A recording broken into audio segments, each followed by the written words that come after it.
Para Bien. algunos es un sacrificio, para algunos, pero bueno, vale la pena. Eso, exactamente. Es un madrugón de lunes, pero es empezar la semana bien arriba.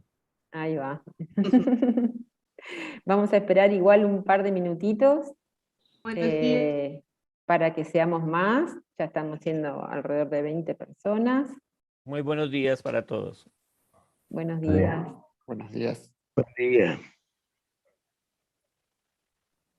Bueno, mientras se van conectando, entonces, bueno, decirles nomás que comenzamos con mucha alegría el segundo módulo de este curso, que entonces una vez que nos introdujimos en lo que son los conceptos generales de diplomacia científica en las semanas pasadas, ahora vamos a concentrarnos en la neurociencia, ¿sí? Entonces este módulo es el que sería la diplomacia científica aplicada a las neurociencias. Y bueno, tengo el gran gusto de introducir a la profesora Linda Richards, que va a dar la primera charla. Linda Richards es profesora Edison y chair del Departamento de Neurociencia y directora del Centro McDonnell de Neurobiología Celular y Molecular en la Universidad de Washington, la Facultad de Medicina de la Universidad de Washington. Es actualmente profesora de neurociencia en el Instituto Queensland del Cerebro y en la Universidad Queensland en Brisbane, Australia. Ella es fellow de la Academia Australiana de Ciencia y la Academia Australiana de Salud y Ciencias Médicas, y en el año 2019 fue nombrada Officer de la Orden de Australia por sus aportes muy valiosos a la investigación médica y a la educación en el campo de la neurobiología del desarrollo, y también al involucramiento de la comunidad con la ciencia. Ella ha hecho importantes descubrimientos en relación al cuerpo calloso y a su formación durante la vida fetal, y en relación a la comprensión de los desórdenes que están vinculados al cuerpo calloso. So now I'm going to shift to English, and I'm going to present Linda in English. Linda Richards is Edison Professor and Chair of the Department of Neuroscience and Director of McDonnell Center for Cellular and Molecular Neurobiology at Washington University School of Medicine. She is currently also a Professor of Neuroscience at the Queensland Brain Institute at the University of Queensland in Brisbane, Australia. She is a Fellow of the Australian Academy of Science and the Australian Academy of Health and Medical Science, and in 2019 she was appointed Officer of the Order of Australia for distinguished service to medical research and education in the field of developmental neurobiology and to community engagement in science. She has made important discoveries in how the corpus callosum forms during fetal life and in understanding the causes of corpus callosum disorders. So now Linda is going to give her talk on neuroscience, society, and politics. And so Linda, the floor is yours. Thank you very much, Marita. And it's really a pleasure to be joining you this morning. I know that it's very, very early for some of you, and I greatly appreciate you getting up so early to join in this seminar. So over the past 5 years, I've been engaged in not only doing science and running my laboratory, but also in a number of activities that have led me to gain some experience in working with members of the public and also political engagement with politicians in Australia, both at state, local, and the federal level. And so I thought I would just draw on that experience today to talk about the intersection of science, society, and politics. I am not an expert in this field, but drawing from my own personal experience over the last 5 years and some reading that I've done in this area. So it's informal, so please use the chat. I can see the chat if you would like to stop and ask questions or just interrupt. And I will start to share my screen. All right.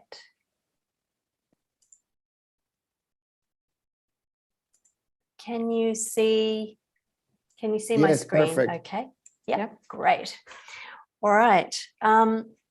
So firstly, I had a subtitle to this talk, which is Building Consensus Toward Common Goals Through Respectful Dialogue, Aligning Values to Influence Decision-Making and Outcomes from Neuroscience Research. So I will talk about all of these different aspects here in the talk today and end up at this last point.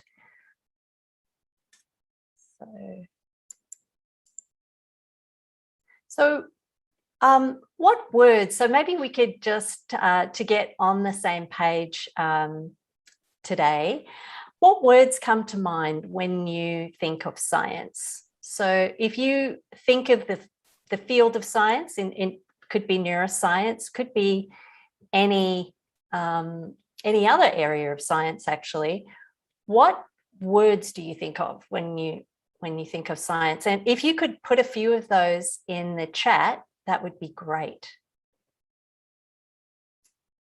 So what I'm seeing, can everybody see the chat? I'm seeing responsibility, knowledge, moral, epistemology, rationalization, evidence and proof, discovery, development, experimentation, research, physics, biology, truth and proof, future, passion, transparency. These are really great words. I think of those when I think of science, and I put a few other words in here as well. Objective, data, measurements, transparent and open, and peer-reviewed. But all of the words, collaboration, I just saw come up there. It's a great one. Facts, another great one. So what words come to mind when you think of a scientist? What does a scientist mean to you? Curiosity, answers, ego, good one. Other words? Perhaps honesty, integrity,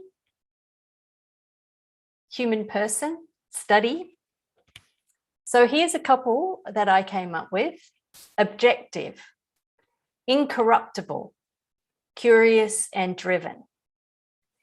And you may, when you think of a scientist, you may think of a single person in a white lab coat, but science has come a long way from being a single investigator-driven initiative. Of course, there is a lot of single investigator-led projects throughout science throughout the world, and I'm speaking specifically around neuroscience now from experience. But in our field over the last 10 years, there has been an integration of more team science approaches. Now, this has been occurring, of course, in other fields of science like physics, engineering, other areas.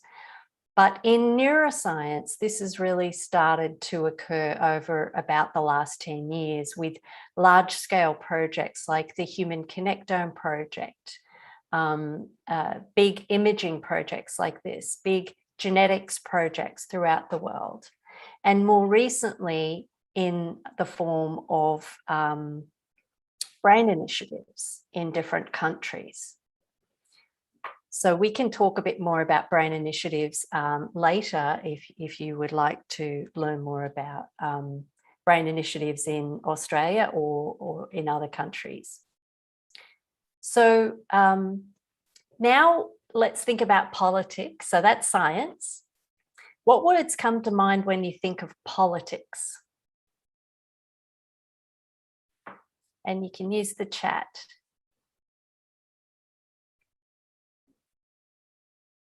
Make decisions, problems, action, negotiation power, corruption, solutions, provide access, short-term fake news. Okay. Corruption, bureaucracy, communication, extension. Yeah, great words. Elections, self-interest, government. These are some words I came up with just off the top of my head. Why does science need politics then, and vice versa? Why does science need politics, and why does politics need science? Because science rely on governments to fund their science. So much research throughout the world is taxpayer funded. Of course, not all research is funded by taxpayers, but a large majority of scientific research throughout the world is funded by taxpayers. And governments rely on scientists and their data for evidence and advice. And they use this to help plan for the future. I mean, think of climate change in this regard. To develop new technologies. So think of everything from many of the inventions that you might have around you in your home to also medical interventions and inventions. And governments really rely on scientists to address hard problems in the world. Disease, again, going back to climate change, to also expand commercial interests and boost the economy by being able to commercialize some of the discoveries that we had. To understand more about ourselves and our planet, and to improve the human experience and quality of life. So this is not an exhaustive list, but these are just some of the ways that governments do rely on scientists and their data. There's some great things coming up in the chat too. Right. Why is self-interest considered as a politics-related matter when politics, maybe politicians, are related with taking care of the public? This is true. So self-interest, I'll talk about in a moment, not only applies to politics and government, but also to scientists. And many politicians, not all, but many politicians actually go into that career out of a sense of duty and self-sacrifice. So they're certainly important members of our society. So can science and politics really be separated given this intimate association between funding and the outcomes of science that are needed for society? I mean, scientists have their own political views. Scientists have their own value systems and their own prior experiences that they try to maybe dissociate from their own research, but nevertheless, this will impact the areas of science that they're most interested in, and perhaps even how they approach their science.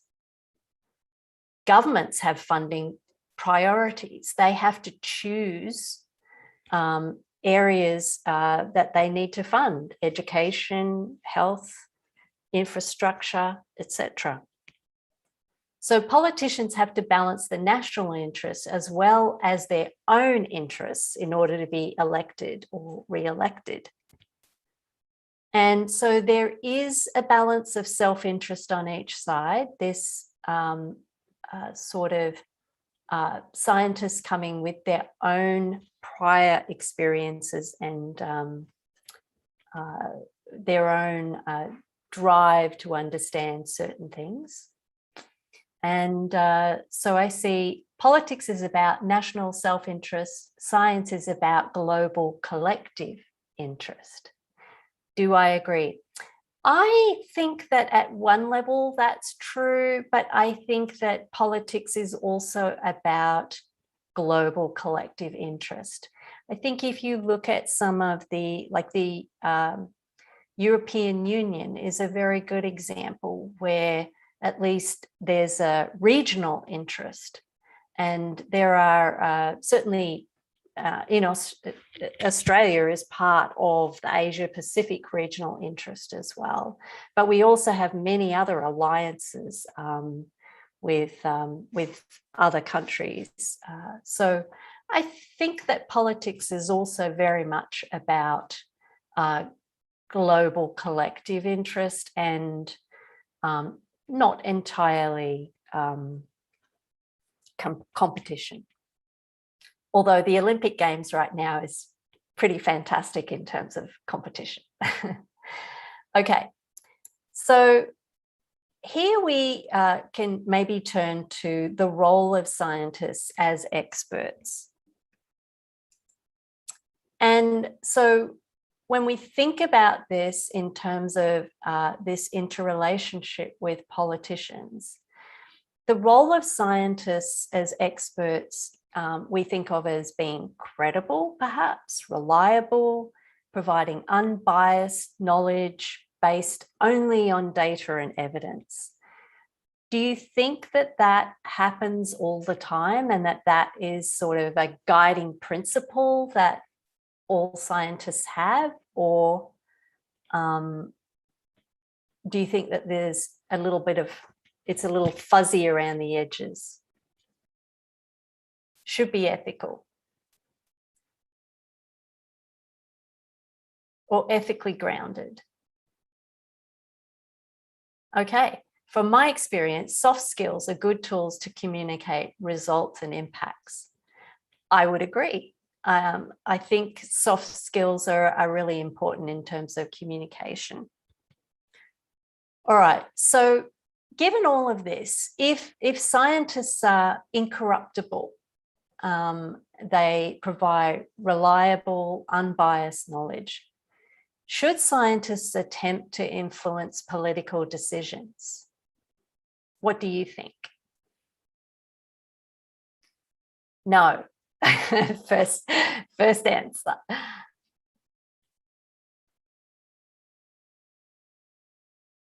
Justify. Does that mean you like me to justify, or you would have to justify the attempt to influence political decisions?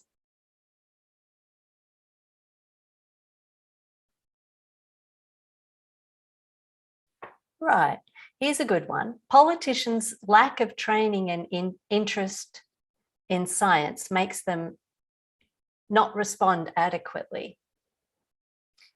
And maybe a different way to think about it is that scientists can provide information to make decisions. They must be engaged and influenced. And there is a bridge among all sciences. So it's something to think about. Should scientists attempt to influence political decisions? Scientists are not elected. Yep, absolutely. There's a long debate whether scientists should worry about the results of their discoveries, while politicians should worry mostly about those results.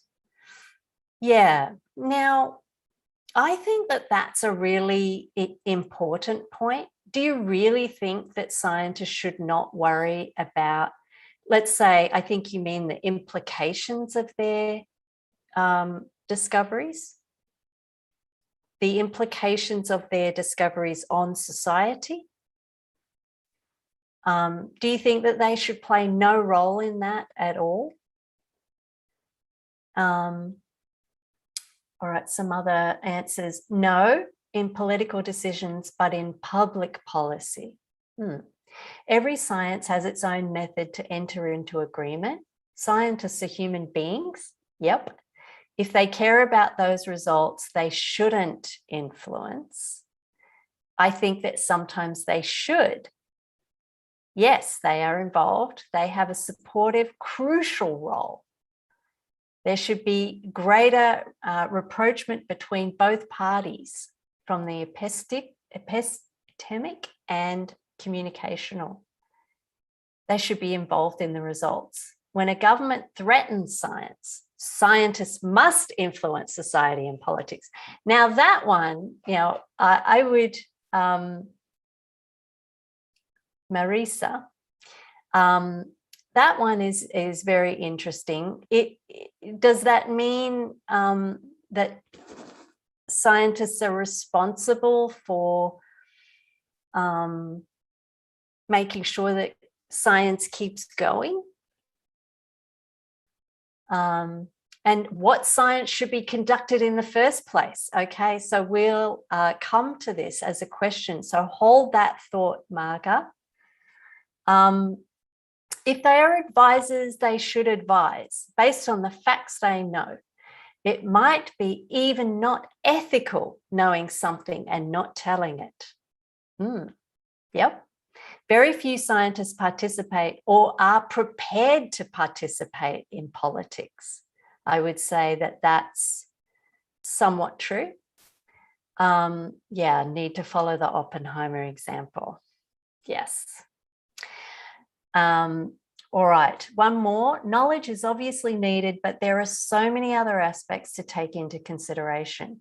Relationship between politics and science has always been rocky, also because of the amount of money that's involved in the process. There should be more work orientated towards values and standing on common ground. Communication-wise, there is a gap that can be narrowed, but never accept as scientists the corruptive and menacing aspect of politics that we all know exist. All right, so I think that there's a variety of opinions there, and I think this is the kind of crux of the type of discussion that we're having today.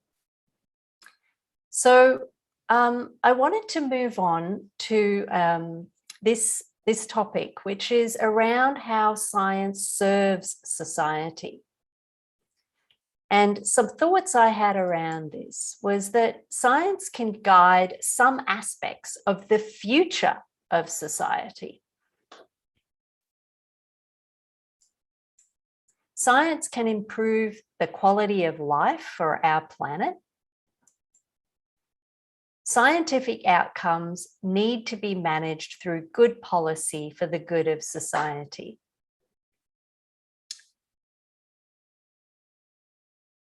All right. And if you have thoughts about these, again, please use the chat. So these are all very laudable. Science can influence or guide some aspects of the future of society. And here again, I was thinking about climate change, but also how we use our resources on the planet, water, etc. Science can improve the quality of life for our planet by raising awareness of issues that may be occurring in our planet. Like we have a huge issue in Australia in that the Great Barrier Reef is under extreme threat right now. And this is an incredible natural wonder that we desperately don't want to lose. Scientific outcomes need to be managed through good policy for the good of society. So this comes back to the comment before about how scientists make discoveries and governments then should be concerned about what happens with those discoveries. However, there's often little reciprocal engagement with society by scientists about the direction of research. And this is very controversial. Many scientists believe that there should only be blue sky science. So that is that researchers decide the entire direction of science.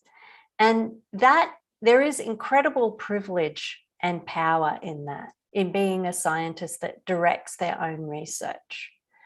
And I just put a little side note here because I think that part of this incredible privilege does lend itself a little bit to societal inequities that can creep into the scientific career path.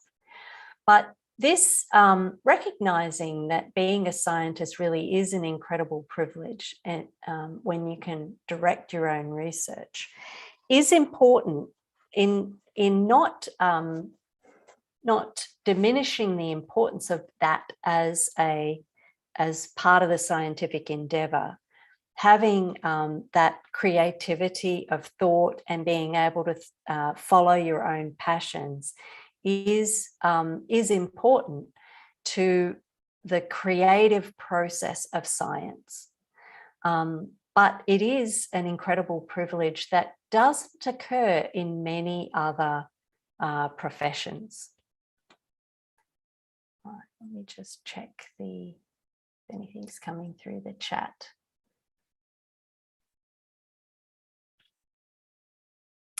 Right, so I've got science must also listen to society because sometimes we have many choices in science. Yeah. And it depends on latitude. Science, so maybe scientists do their own pathway and society used to take up some of those results, which should be politically useful. A good example is the COVID vaccine of this challenging issue to deal with all stakeholders. Yeah, this is where science, society, and politics really comes together. I think COVID is a great example. On many occasions, it's perceived that science is serving the market more than society. Almost always science and politics go by parallel ways. Okay, well here I'm suggesting we're going to talk a little bit about how they can intersect. The idea of guides your research is rare, as all research needs funding, and it is the decision of the government or private initiatives that guide the research. I would say that that's partly true, but in addition, most government funding agencies provide at least maybe a small amount, but at least some funding for investigator-driven research. And by that I mean, obviously this is regulated by peer review, but to some degree, you have the choice to decide what area of specific research that you will follow as an academic. So politics and science are often disconnected from society due to the way in which communication is approached and skills considered soft, but which has great power and influence with social groups. I think, Jack, that is a really great point. So now I wanted to talk about the nexus of this science, politics, and society, and how the three do really come together and interact, or how they can. And this is where the consensus building is so crucially important. And that speaks to Jack's point about these potentially soft skills, although they're actually really difficult, that really come into their own through respectful dialogue. So why would we need to build consensus? And when we talk about building consensus, I'm talking about across the three different pillars, if you like, but particularly the ones that we may be able to have some leadership in building consensus. So why would we want to build consensus, for example, amongst the scientific community? That goes against the competitive structure of the scientific enterprise, doesn't it? All right, another, let me know what you think about that in the chat. Many times markets move governments, money moves politicians, science stays disconnected from society. There's a lack of communication, and decision-making is disastrous for the public. Not saying it is always like this, but this is the common ground we have to find based on values and public interest. Right, consensus is the guarantee of justice. That's a great saying. So if scientists, I mean, the competitive structure of the scientific enterprise is you've got to be first to make the discovery. You've got to be the first one with the invention, if you like. And building consensus, this really goes along with the guarantee of justice. If we do engage in building consensus around an idea, and this is perhaps where engaging in team science can really start to help you develop those soft skills. It helps to align our goals and allows us the freedom to examine our motivations. So why would we engage in this activity? So let's see. Because there are different interests and preferences. Okay, so I wanted to turn now and talk a little bit about how do we build consensus. And for me, in my experience, it starts with scientists showing leadership. And maybe these are some of those soft skills that some people have raised in the chat. First and foremost, if you want to begin this process of engaging society and politics, you have to understand that you cannot do this on a premise of gaining funding for your personal research. You need to remove your personal interests and engage really for the greater good. That is going to give the best possible outcome. So why would you do it? You can use the chat. By information, iteration, and dialogue. Yeah, fantastic. The iteration and dialogue is so important for building consensus. The right of receiving information and making responsible decisions. Information and consent, informed consent. Transparency, information and access. Confidentiality. So why would you spend part of your time trying to build consensus around important issues that perhaps you have some experience in, but addressing those issues won't specifically gain funding for your personal research? You may gain some benefit from the greater experience, and I think that is probably a very good outcome and motivating, but not specifically for your own research. So here are some reasons to think about doing it. Oh, here's one: to guarantee the state of law. Yeah. To identify and drive maximum societal impact from, I put neuroscience, but it could be other areas of science. You have the opportunity by looking at this pathway to to do just this, to identify and drive maximum societal impact from neuroscience by engaging with society and by engaging with politicians as well as society to guide important decisions that affect how science is done and that enable neuroscience research, and to move the frontier of possibilities. And without consensus, even if your research is right, it will not be accepted and cannot continue. So really, this is these really point to this driving maximal societal impact from neuroscience. We need to remove our personal interests because we need to think about the collective. Yep. So how do we do this? This is not easy. And I said that it starts with scientists showing leadership. So I was involved in developing an initiative for Australia, the Australian Brain Initiative. And how we went about this was to identify priorities for the field and then think about how these align with the needs of society.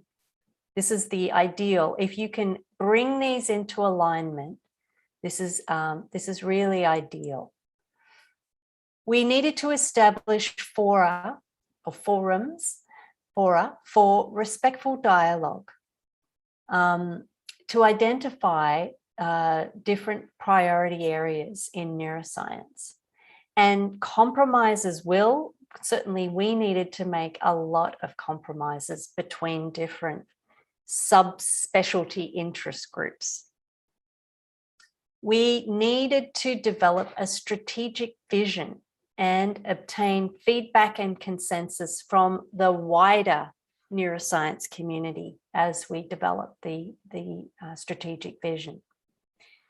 And within this vision, it was very crucially important to clearly articulate our priorities and timelines for achieving these priorities.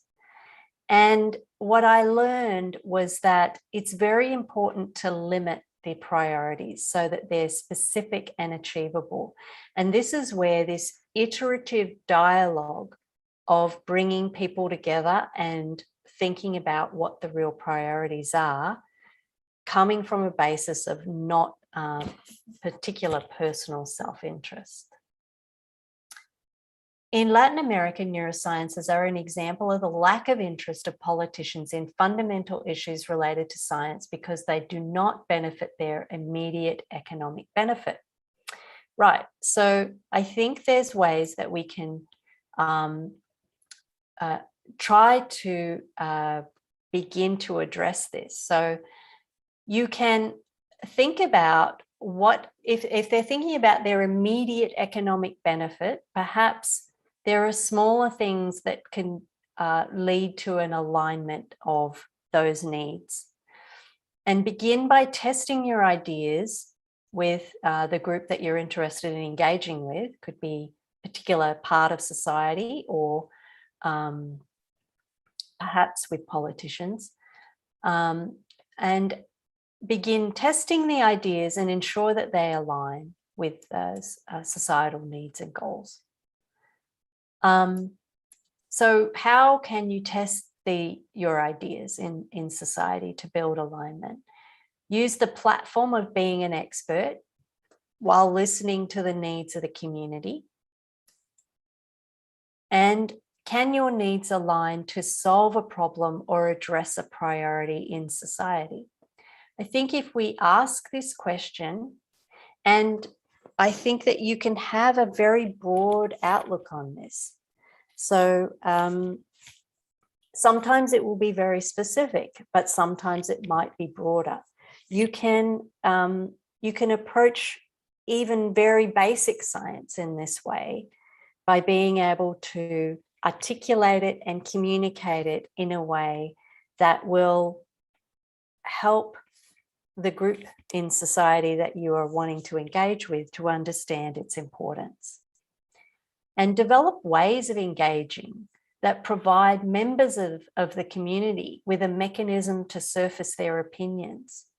I think this is an area where perhaps these soft skills are really coming into their own, because rather than being worried that we may have to turn away from our research, a specific direction, engaging with the community and allowing them to surface their opinions can see where blockages might be in getting your message across. And then you can utilize media and communication methods to help identify and disseminate ideas and perhaps events to bring people together. So, all right, political projects are particularly thought of in the short term, given the governmental instability experienced by some rulers in the region, and no laws are developed to protect research or think of a governance that points to the potentialities of neuroscience as a productive matrix of each nation, taking into account the ethics, responsibility, and rights linked to our brain. Agreed. I think one of the biggest challenges for scientists is long-term stability and to be able to communicate how long it takes to build a discovery and realize the societal impacts of that. And politics is very short-term often. And so aligning those two things, I think you've identified, is one of the most difficult and complicated issues. Creation or network based allow scientists to get a far and proactive vision as well as power to push up the ideas. And this all occurs in the digital transformation. All right. So when you start to engage, this will allow you to refine the message and then build a business case that goes with your vision. And what that means is think about what funding is needed to achieve your goals. So before engaging with politicians, what I learned was that it's great if you can seek advice on priorities of the government of the time and approach, so seek advice on the approach from a trusted champion within government. So if you have just one person who really understands what's going on within the government at the time, this can really help you. And as I mentioned, develop a written plan that's costed and really is a business plan. Because as we've discussed, this is what politicians are really interested in. They see so many people every day coming in asking for money. They're very, very used to people coming in and asking for money. And I'm not suggesting you necessarily ask for huge amounts of money, but really in order to operationalize your vision, you are going to need funding. Some other lessons I've learned are to engage all sides of politics, to reach out to their staff, not only to the politicians themselves, but to their staff members who usually read a lot of the material for them, and send your written document in advance to them, and don't expect that they will have read it, because when you sit down, more likely they won't have read it.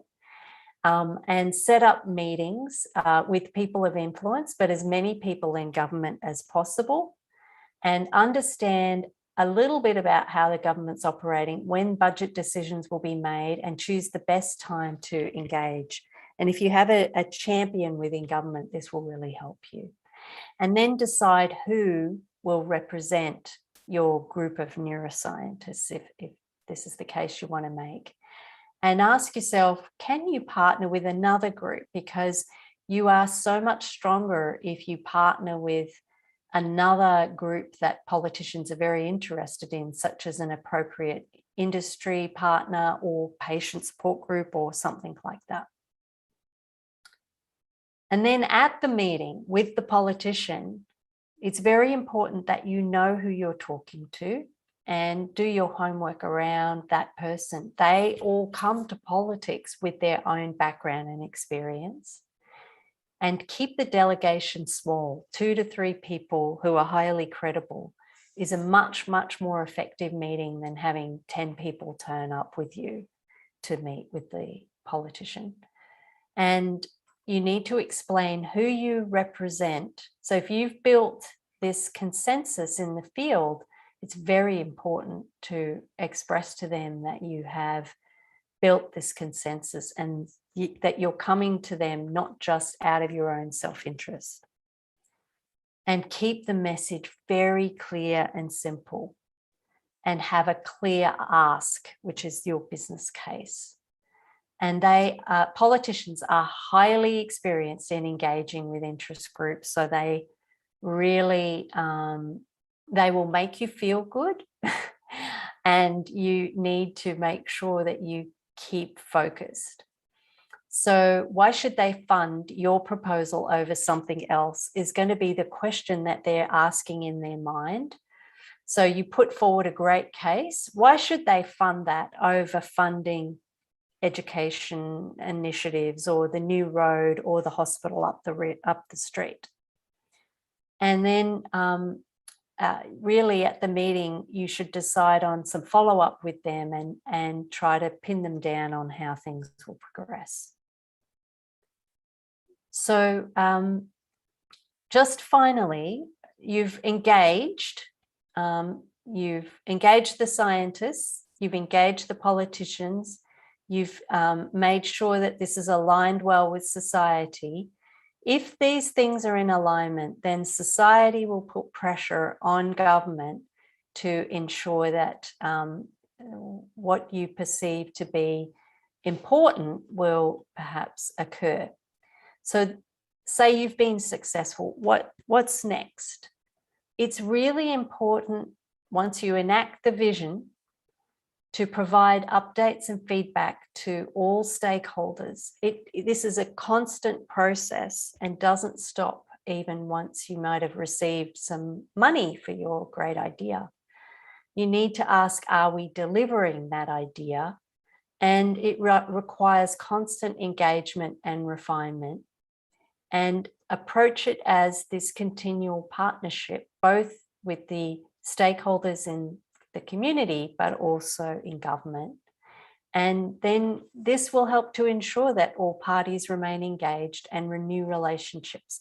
So here is the key, I think, when we try to bring together the short-term political turnover that always occurs and the long-term scientific goals that we really, how long it takes to really achieve discoveries in science. And this mismatch between these requires you to remain engaged so that when the new politician comes in, that you renew relationships as there's turnover, and looked for ways to continuously improve alignment. And that is the end of my presentation. I see that there have been a few more things coming into the chat, and global consensus because we are a global society. All right. Marita, I think I've eaten into some of your time. No, it's okay. It's perfect. Don't worry. Don't worry. I will stop sharing now. It's okay. And I think it's time for everybody to ask questions or make comments, and then we can go to the next presentation.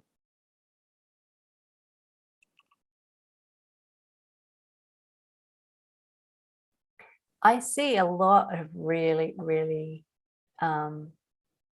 good comments in here.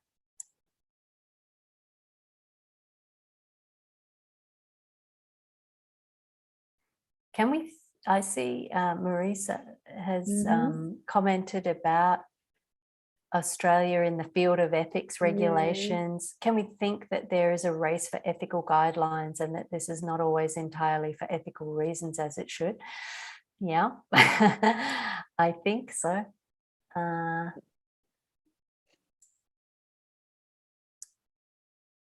saw another.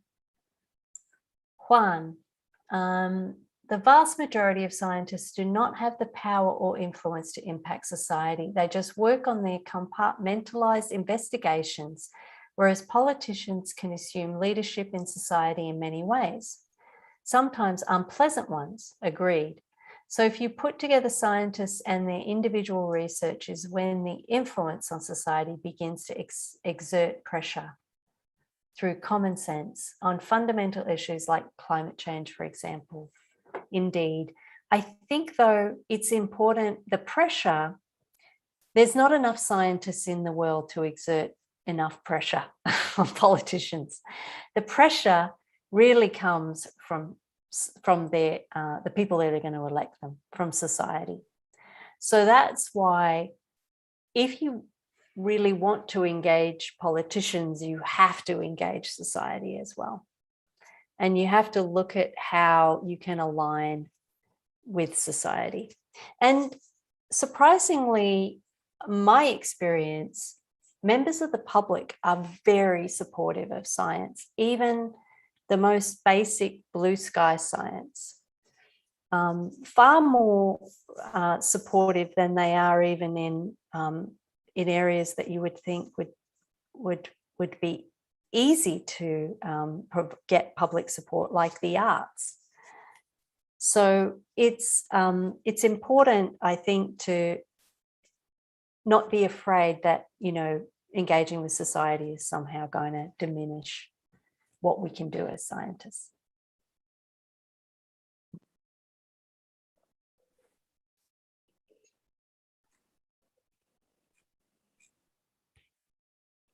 All right, anything else, Marita? There is some last comment, said Professor Linda Richards, science integrity is a topic involved in all governments' agenda to get financing. Diplomacy is a great tool, is the comment. Yeah, Yeah. I think that's a great comment. Integrity is, you know, being able to, I think everybody would agree that integrity is really where there's this tension, right, between being independent as an independent advisor and getting too involved in the politics, if you like. But I think that the best way of dealing with that is to remain evidence-based. And I think COVID is a really good example of that. So when Anthony Fauci was under extreme criticism, he was really able, hopefully everybody knows who Anthony Fauci is, from the US Center for Disease Control and the vaccination program, head of the vaccination program in the US. He continuously fell back on the data, on the evidence, and that enabled him to remain entirely credible, even though he was there was a pressure to politicize what was happening.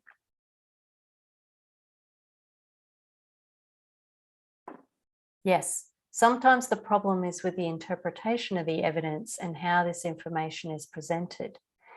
Yes, agreed. So sometimes people can present evidence which is not credible.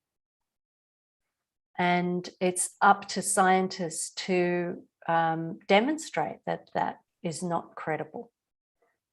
But sometimes it's difficult explaining that to the public.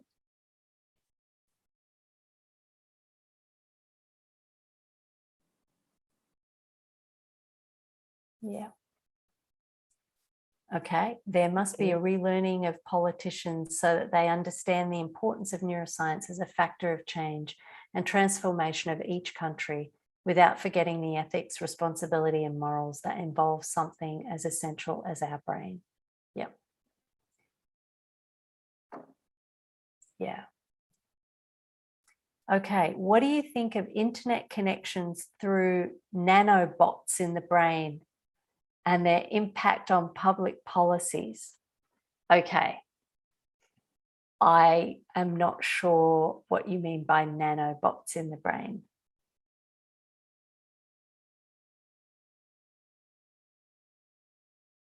Do you want to ask your question verbally, Daniel?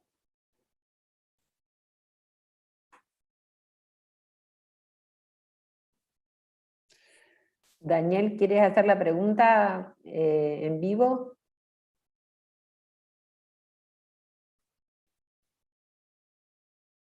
Yes, Professor Linda, I think that what do you think about the internet connection through nanobots, the nanobots in the brain? What is the impact on public policy that internet connection through the nanobots in the brain? The project of Elon Musk. I don't think it's got any credibility at the moment, does it? Yeah. So I think that it's important to speak up about these things, right? So, I mean, people may be worried about doing that, but on the other side, then you have something which is completely fantastical. You know what I mean? So not in the realm of something possible. So,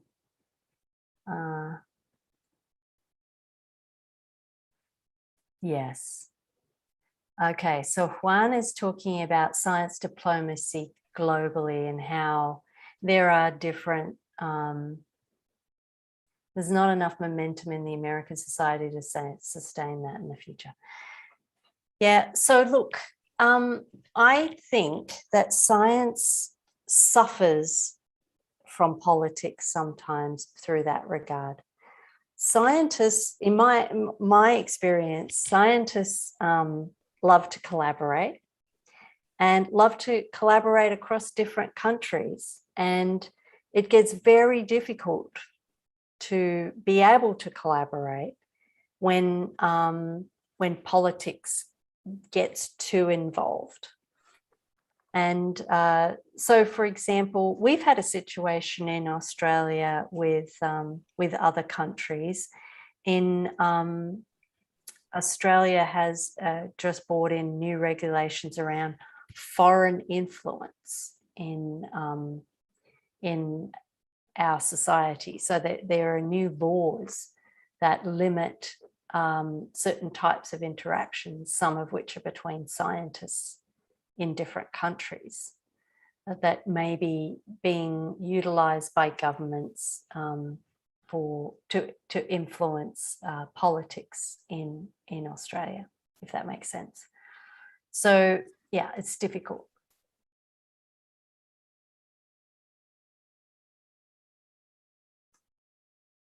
I'm not sure what an increased soldier project is.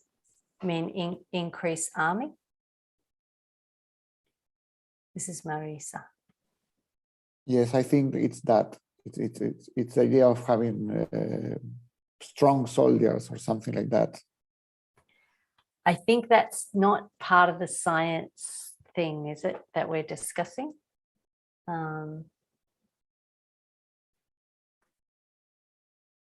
Okay, globally, it seems that issues pertaining to mental health are becoming more of a priority to politicians, in some countries more than others. How do you feel about neuroscientists capitalizing on this trend and using it as an angle to build interest and camaraderie with politicians? Has that proven an effective tactic in your experience, or is it overstepping? Okay, so you use some some words there that I would modify a little bit. So when you say, how do you feel about neuroscientists capitalizing on this trend? I would say that it's not a trend.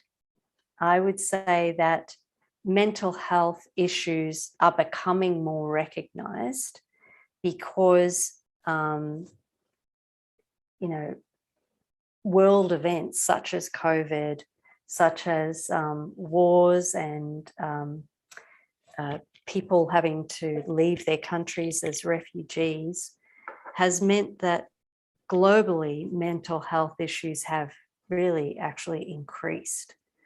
And so I think that neuroscientists are in an extremely important place in the world to, who is going to tackle these problems? Obviously, doctors, and the doctors interfacing with scientists to try to understand the cause of different mental illnesses and to discover ways of treating mental illness. So neuroscientists are at the core of how, this is one of these really big problems that I alluded to earlier, that science needs to try to solve. Now, we could debate, why haven't we solved, for example, the cause of schizophrenia? We could definitely debate this. And my view is that we are hamstrung in our ability to identify the causes of mental illness because we do not yet understand fundamental information about how the brain functions. And that is holding us back from being able to address many of the causes of mental illness. Obviously, there are global issues that are impacting this as well. But I think that the underlying risk of developing a mental illness is probably there, and then impacted furthermore by events in the environment. All right, what do you want me to keep going, Maria? Are you? I can't hear you. Maybe we have to shift. Yes, yes, absolutely. And, I'm going to try to make it shorter, the presentation, because I would like to have at least some minutes at the end to discuss or to interchange in relation to the left brain, but considering your presentation. I think that this will be very, very interesting. So if you don't mind. Can I put a last question? Because I'm not going to forgive myself if having Linda here, we don't ask that. How do you think, you already said not trends, but I am going to talk with you about trends. How do you think, what do you think are the major trends in neuroscience that we have to look for in the future? The major trends in neuroscience. The main challenge. Yes. Yep. So, because I read many questions that maybe it's like science fiction, and what is science and what is fiction. It's important to try to split up and knowing that some things are big warnings and some things not. So, every brain initiative around the world would like to understand the neural basis of cognition. So one could interpret that in different ways, but the biological basis of cognition is our biggest challenge and the major question that all brain initiatives are striving to achieve in one way or another. Now, different brain initiatives have gone about trying to discover this in different ways, in slightly different ways. So, for example, the US Brain Initiative has invested in the technologies that might be able to help us uncover those discoveries. The Human Brain Project in Europe has pushed forward the mapping of the brain and connectivity, etc. So I would say, in a nutshell, that's the number one question. But really, we do not understand the simplest ways that the brain encodes, stores, and retrieves information. And it's this disruption of these that is associated with so many different diseases of the brain, either mental health diseases or neurological diseases. So, Marita. Okay. I hope that answers your question. Thank you so much. Okay, so now I'm going to share my screen. And okay, try to speed up. Let's see, what time is it? It's 10 past 9. Okay, so now I'm going to talk a little bit about the Latin American Brain Initiative, LatBrain, and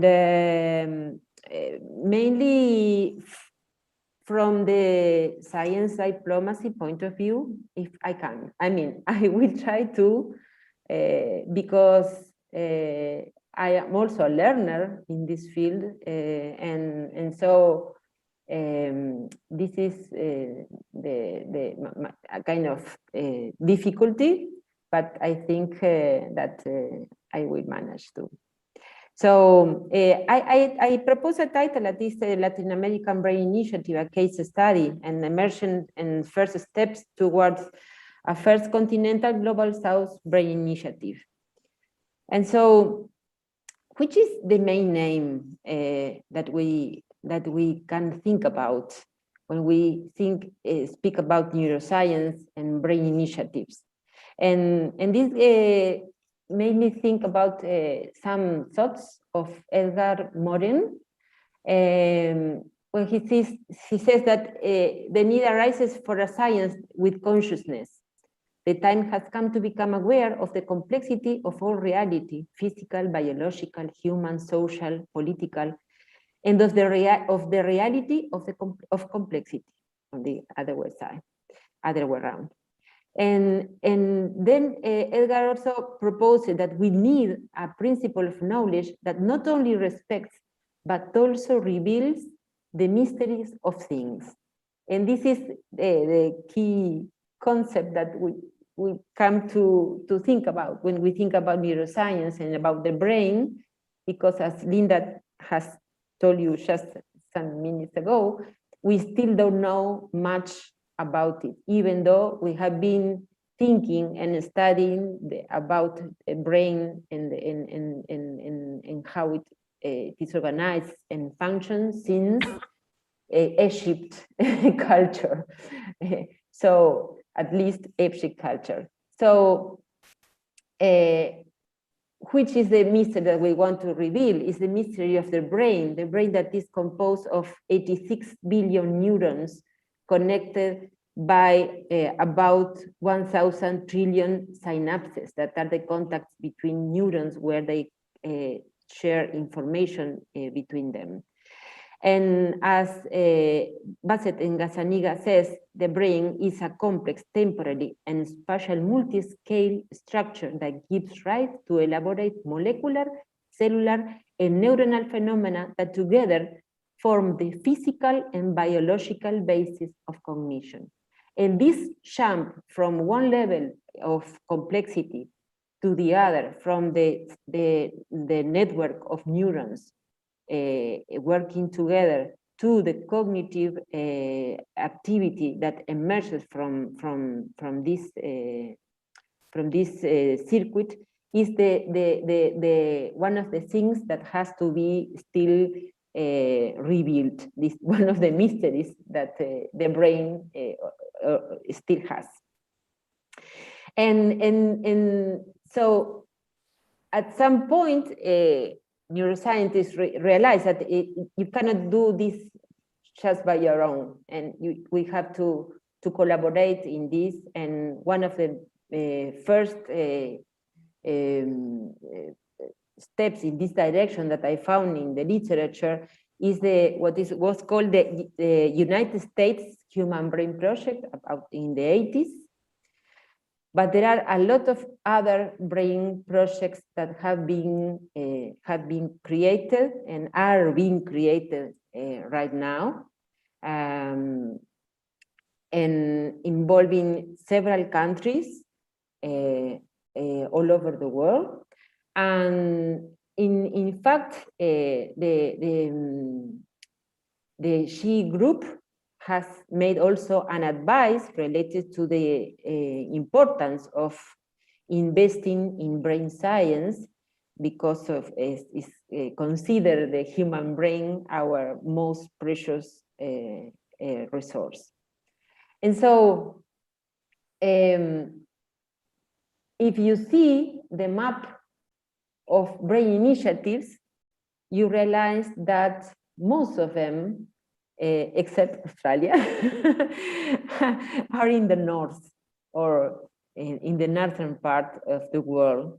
And then in this paper that is from the 2017 of Rafael Juste and Bergman, say, well, I saw this map and say, well, why is American and Latin America and the Caribbean is out? Also, of course, Africa is out. And then emerged the idea of, well, why don't we think about the possibility of generating a Latin American and Caribbean brain project. And so this is the international context, the context that in some way is what is behind the movement that we are doing now in Latin America and the Caribbean. But there is also a historical context. We are neuroscientists in Uruguay and in the region, and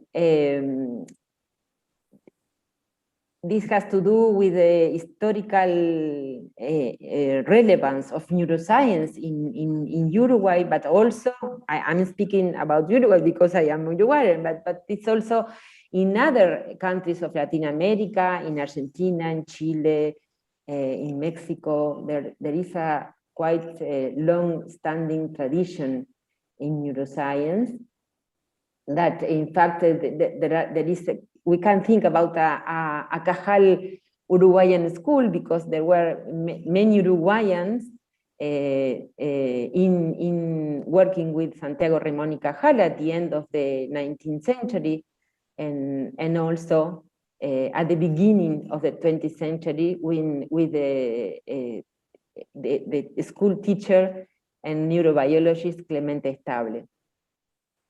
And so there is a tradition that is kind of the platform that is from where we emerge.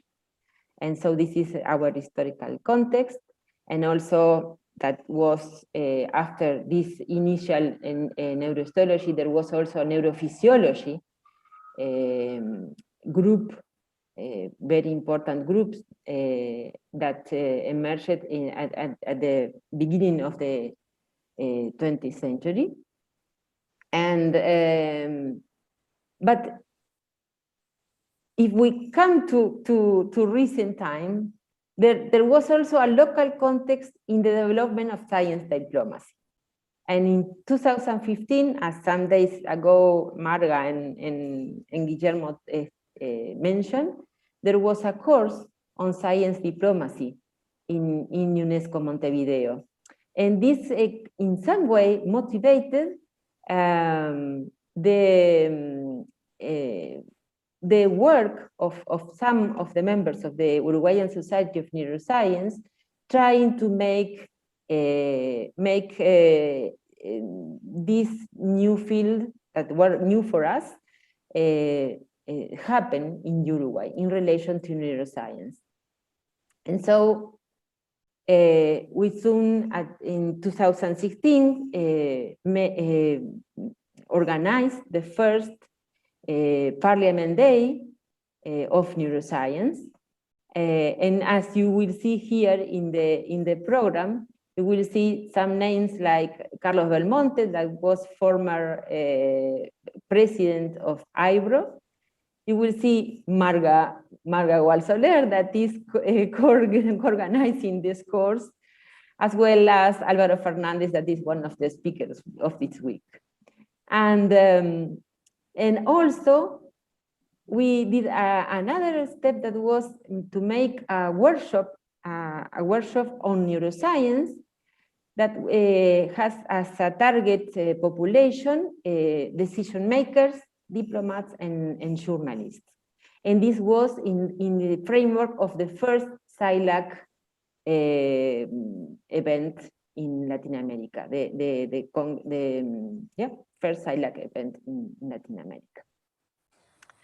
And so then, in some way, we started to learn about science diplomacy and what involves and the meaning of this field of research, as you have already have information through the first module. And in some way, we started to realize that there was a kind of importance of promoting the creation of networks, of local networks, of regional networks, of researchers. As we were art scientists, we were in our field of research. And also, if you take into account some other authors like Flink and Schreiter, I don't know how to spell it well, they stress that within the goals of science diplomacy, one of them is access. And in particular, they speak about access that is crucial for extremely expensive big science projects that no country can afford to run alone. And this is one thing that is quite important to take into account. Most of our countries are either small or have a middle or I don't know if low, but at least middle income are middle income countries. And so no one of us maybe can make huge contributions to reveal the mysteries of the brain. But then it is good if we join our efforts in a suitable way. And this would contribute to what is called the South-South or the Global South cooperation. That is a process used in which science diplomacy strategies are used to further the exchange of resources, technology, knowledge among developing countries, such as the establishment of collaborative networks, either bilaterally or multilaterally. So in some way, we can think in a co-design, in a co-construction of networks that are related to neuroscience in the South. So in the South, in this case, in the South and Middle, because it's also Central and North America, if we think about Latin America and the Caribbean. And well, here we are, most of the countries, or several of the countries of Latin America and Caribbean belong to the FALAN, and this was a courtesy of Hélène Delbel that is present in this course. And here is at the right side is, well, the contribution of neuroscience, Latin American neuroscience, to the global production of knowledge. And then this is now at the 2020s. But in 2019, we proposed, when I say we, is the society, Uruguayan Society for Neuroscience, proposed a meeting that took place here in Montevideo, which main aim was to nucleate Latin American neuroscientists and nucleate Latin American neuroscientists to promote the creation of the Latin American Brain Initiative. And as we all now know, if we are thinking about science diplomacy and also listening to Linda's presentation, there are many players that we have to consider when we try to make science diplomacy, that are government, international organizations, academic sector, private sector, and the society. And so we started in the Lat Brain Initiative, we focus on the academic sector, but not only on the academic sector, because when you see here what was the program, we started kind of inspiring, trying to inspire our colleagues from the region. We started with international brain initiative presentations. And it was the Brain Initiative of the United States by Rafael Juste, and the Australian and the International Brain Initiative by Linda Richards. And then there were several speakers from different Latin American countries that represented either their countries, either the networks or institutions that were motivated to try to start working in the possibility of creating the Lat Brain Initiative. But also at this moment, we were aware of that not only the scientists are important for this kind of initiatives, but also you need in some way to involve the government. So there were, and also the founding agencies. So in this case, we had represented the National Academies of Science as part of the scientific community, and also representatives of the Universidad de la República in Uruguay. In some way, the idea was not presenting from the neuroscience point of view, but kind of supporting the importance of the investment in neuroscience. And well, there were also invited the Grass Foundation as an example of an international foundation that supports neuroscience, as well as the Medical Research Council in United Kingdom. So in this way, in this meeting, we came to a product that was a declaration of the intent of the creation of the Latin American Brain Initiative. And this was the beginning, but then on 2020, we organized the second Lat Brain Symposium that was in the framework of the annual meeting of the Argentinian Society for Neuroscience. And later, a little bit later, it was in October, in November, the group that was working elaborated and signed the founding document of the Lat Brain Initiative. And It started to work in March of 2021, and it's already started to organize, and is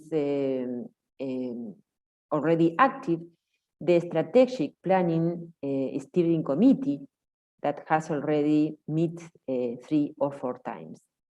And so in below you have here the invitation of the Uruguayan Society of Neuroscience, and those that come from the neuroscience side of the knowledge, you are all invited to get involved in the Lat Brain initiative, as was the mail of the Uruguayan Society for Neuroscience, and you have the email of the Lat Brain here in the left side, bottom side. And so, well, then is the future, and the future is everything. And as Clemente Stable says, well, in fact, you always get something in the direction of the impossible.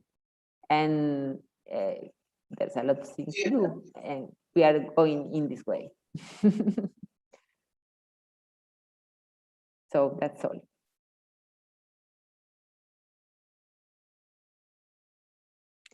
So I would like now to think about this new initiative, considering Linda's talk and advices on how to proceed to be more assertive.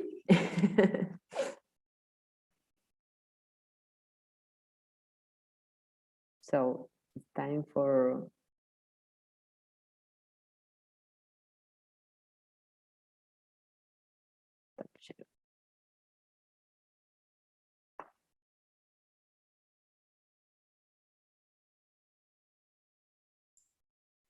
okay. So there are some comments. maybe I could start asking a question.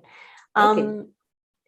I think one of the challenges is to identify if you're going to approach different governments, or whether there's a united body you can approach to engage in.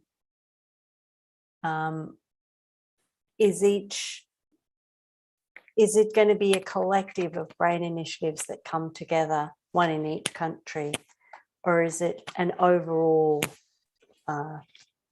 program? Have you managed to start having a dialogue around that? Well, in fact, I think, I mean, this talk is not in representation of the Lat Brain Initiative officially. I am a member of this committee, but I how do you say, soy suplente, and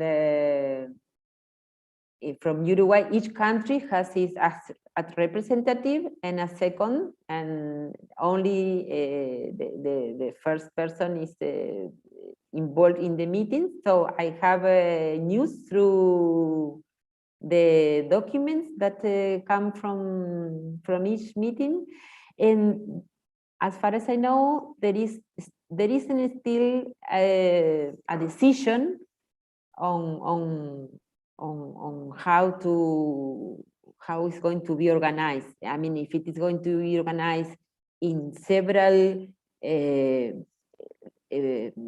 country brain initiatives that join together later, or is it going to be organized in a Latin American brain initiative in which each country is going to contribute in one part? So this is, as far as I know, it hasn't been decided yet.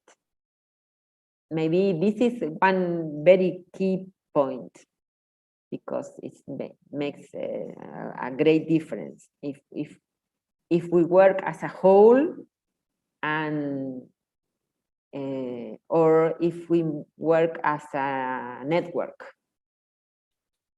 No. I mean, they're probably not, you could potentially have both approaches, actually, right? So the European Human Brain Project was funded from a grant that was provided by the European Commission. So that is how they were able to obtain this sort of broader multi-country type of initiative. But without that, it's probably going to be very difficult to get the governments to start talking together around that, right? And so perhaps, you know, developing a nucleus in each country may be a strategy to use, but also to, as you're engaging with your representatives there, that letting them know about this regional potential for a regional network, and then potential for the international network from that as well. Mm-hmm. So, and that's where you can rely on, you know, obtaining at least credible support for having an investment in this space. Mm-hmm. Thank you. Just a thought. So let's see the chat. If there is any question or about utopies that goes on the same way. Oh, there is a poem by, yeah, I don't know, Martini, if you can share the poem later. I appreciate it very much. And so, okay, great insight from Edgar Morin. Yes, it's great. So wonderful to proceed going back to 2015. Yes, Marga, this was the starting point. I think I didn't know this Uruguay initiative. We urgently need to tighten our network of work and dissemination in Latin America. Yes, I think now it's going to be, I think it's going to be disseminated more intensely as it is being created, a web page and media and logo and all this stuff. So supportive to this issue of access. Great point. Oh yes, you're right. I agree with you. The access point.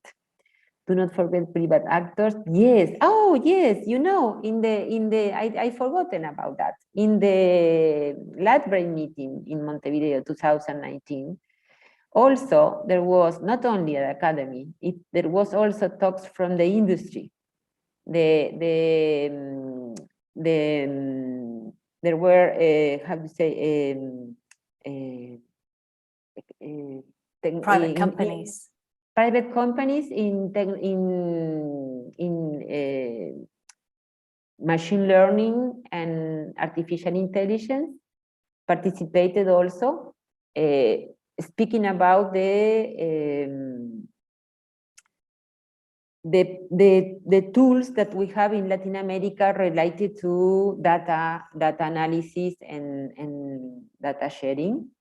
So from the beginning, the private sector was also present. Let's see. Bueno, thank you. Great insight by Clemente Estable. Yes, this is fantastic. There is a beautiful poem. Okay, share later, please, Martin. It is very interesting presentation. Thank you. ¿Tú puedes informarme dónde encuentro las clases que fueron grabadas? Okay, we are going to share the link to the YouTube channel for the other talks. Seems to be a great opportunity to collaborate in Brain Initiative. Yes, Maria, I think it is a very nice thing that is occurring right now with the LATBrain initiative, and it's interesting to collaborate. Okay, neuroscience research and its application have different priorities, perhaps from other global initiatives. What are the priorities? Well, something has already talked Linda Richards. I mean, even though the main aim of most of the brain initiatives is to elucidate how does the brain works and how it creates or gives rise to cognitive abilities.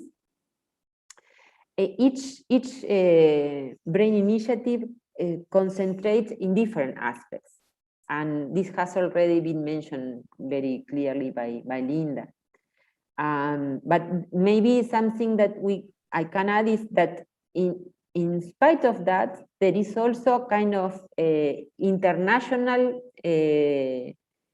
connection between brain initiatives in the International Brain Initiative. In some way, I think that may be involved in the coordination or will to be involved in the coordination between brain initiatives also. So,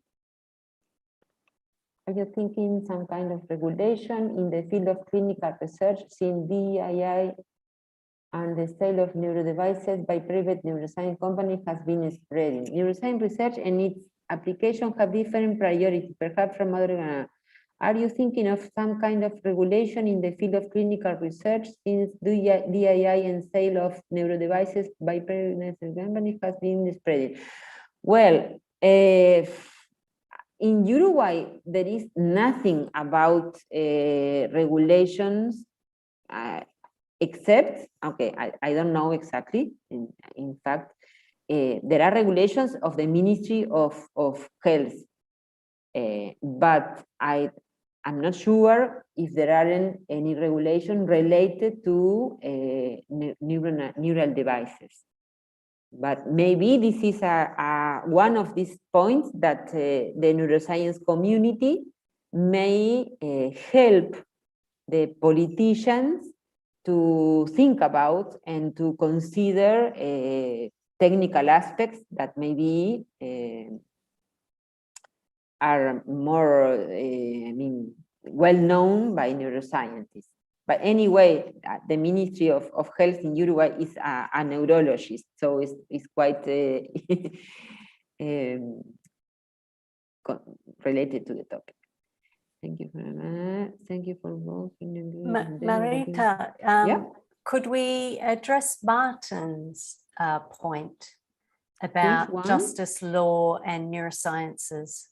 There are some studies related to testimony and investigations related to neurosciences, also around criminal law and the capacity for culpability related to neurosciences and the domain of will. Yeah.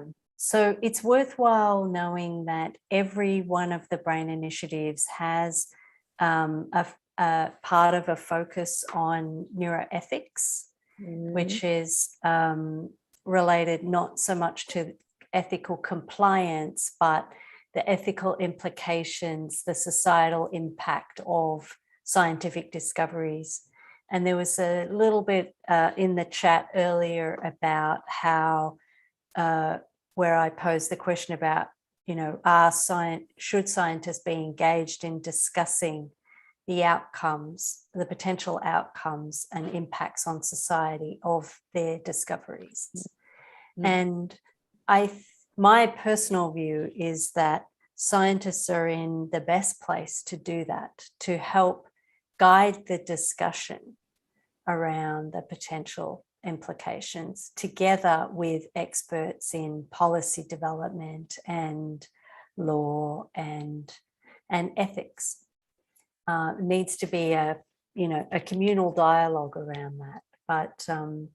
But there is quite a lot of work going on in many countries related to neuro rights, and given that the brain is particularly special organ in that regard, that there's a lot of work going on there. And you can think of the way I sort of think of policy and law relating to these issues is sort of the outcome of engaging with politicians can potentially be not only to get funding for science or for your program or whatever, but it can be in helping to shape policy decisions. And that is a really important outcome as well. Yes, in fact, also since the last brain meeting, there was a talk related to neuroethics. And in fact, in this course, we will have in a couple of days a talk of by Arlene Salles, that is she's a neuroethicist, and also next week we will have a round table related to neuro rights. So thank you, Linda. We are very tuned.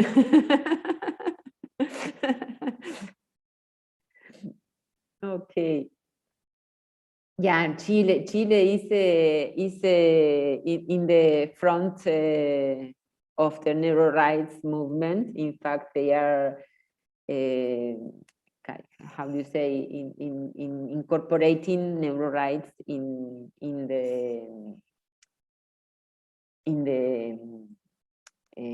la Constitución, ¿no? In the, how do you say? Constitutional rights. The constitutional rights. Okay. And so, well, I'm doing an investigation about social cognition with victims of armed conflict. Can you tell me how I can make a first step for this project about science diplomacy? Investigating about social cognition with victims.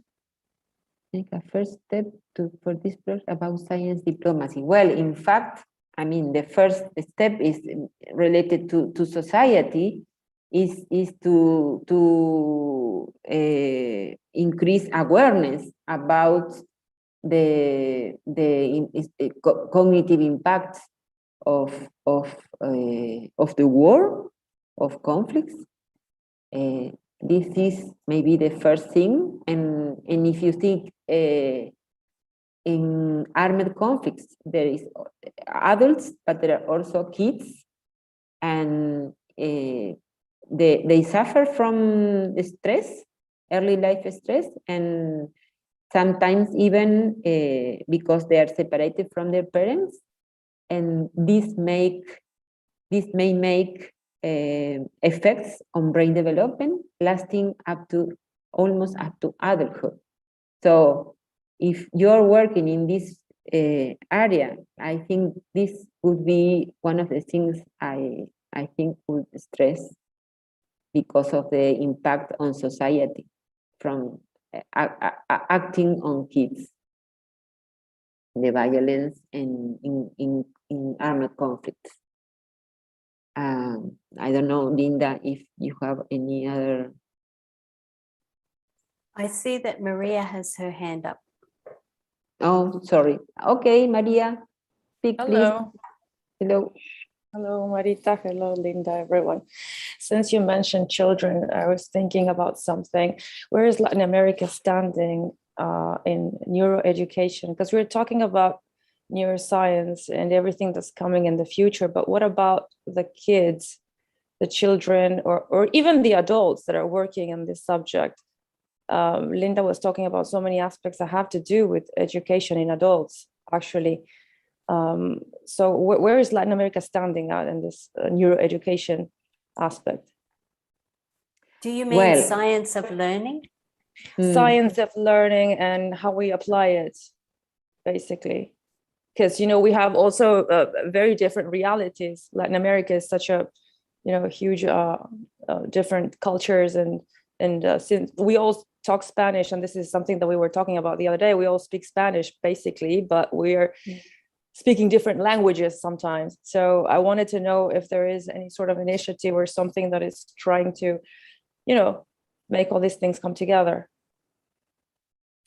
Well, as far as I know, I mean, there are some networks of researchers working in several topics related to neuroscience, like Alzheimer, like nutrition and Alzheimer, like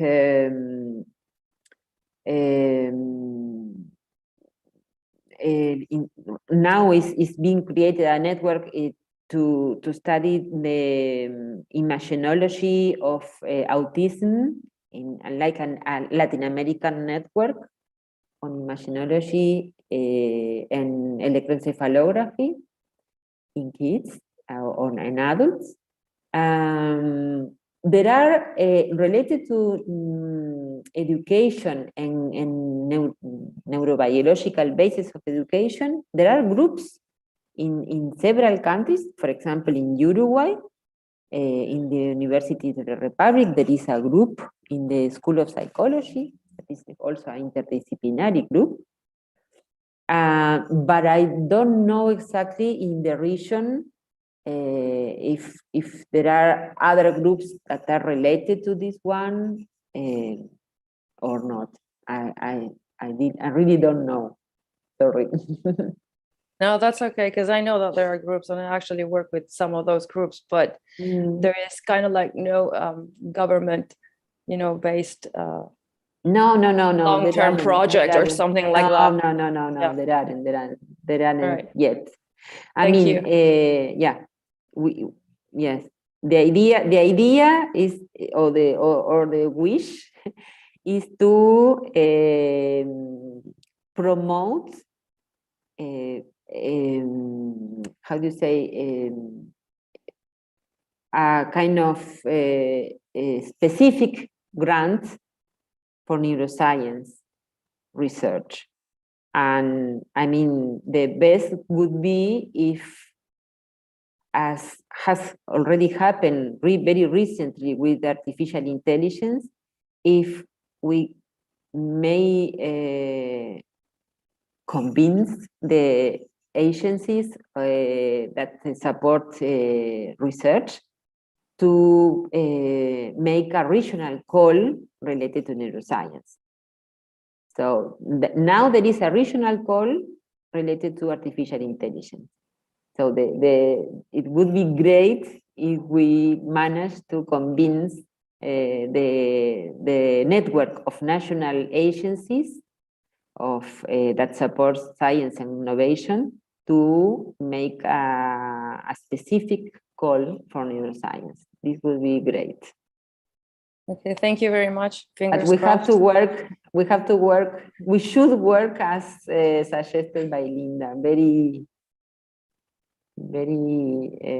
planning very well how to do it. Exactly. Yeah. Thank you very much, and thank you, Linda, for being here. Okay.